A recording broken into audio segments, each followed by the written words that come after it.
సహనంగా అందరి వక్తల యొక్క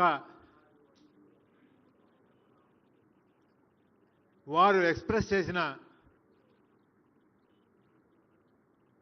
నిజంగా నాకు గుండె బరువెక్కుతా ఉంది. కొంచెం మాట్లాడాలంటే మాట తడబడుతూ ఉంది.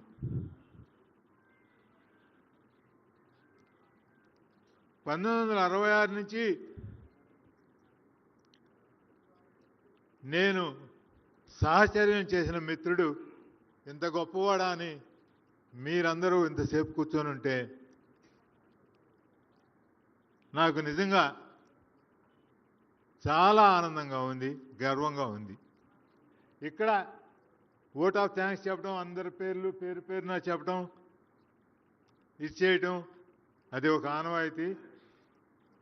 కానీ మిగతా వారందరికీ రాజశేఖర రెడ్డి గారితో వారి ప్రేమని, వారి గౌరవాన్ని, వారి అభిమానాన్ని, వారి సాహచర్యాన్ని, వారి వాత్సల్యాన్ని చవిచూసిన వాళ్ళు లేనివారు వారితోటి పాటు ఈక్వల్ హోదాలో ఈక్వల్గా ఉన్న వ్యక్తి భూపేందర్ సింగ్ హుడా గారు.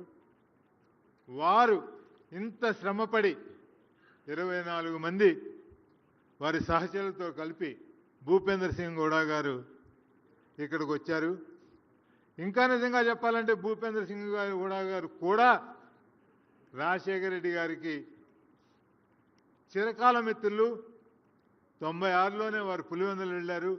శుభకార్యాల్లో వారింట్లో, రాజశేఖర రెడ్డి గారింట్లో జరిగిన శుభకార్యాల్లోనూ అశుభకార్యాల్లోనూ అన్నిట్లోనూ వారు పాలు పంచుకున్నారు. ఇక్కడ ముఖ్యంగా అవార్డు గ్రహీతలకు థ్యాంక్స్ చెప్పాలి. నేను కాంగ్రెస్ పార్టీ అధ్యక్షుడికి థ్యాంక్స్ చెప్పాలి, కస్టమరీ. కానీ ఒక ముఖ్యమంత్రిగా ఆ సీట్లో కూర్చున్న వ్యక్తికి అదే పనిగా ఇంకొక వ్యక్తిని పొగుడుతూ ఉంటే అది మామూలుగా భరించగలిగిన విషయం కాదు. నేను చెప్తున్నాను, నేను అధికారాన్ని అతి దగ్గరగా చూశాను, అధికారం పూర్తి స్థాయిలో అనుభవించాను. సరే, రేవంత్ రెడ్డి గారు చెప్పినట్టు కష్ట సుఖాలు మంచి చెడ్డలు పంచుకోవడంలో నాకు కొంచెం ఎక్కువ పర్సంటేజీ కొన్ని విషయాల్లో దక్కింది. కానీ నేను మరొక్కసారి రేవంత్ రెడ్డి గారికి మనస్ఫూర్తిగా ఎందుకు ధన్యవాదాలు అర్పిస్తున్నానంటే, ఈ సభ తరఫున నేను నిజాయితీగా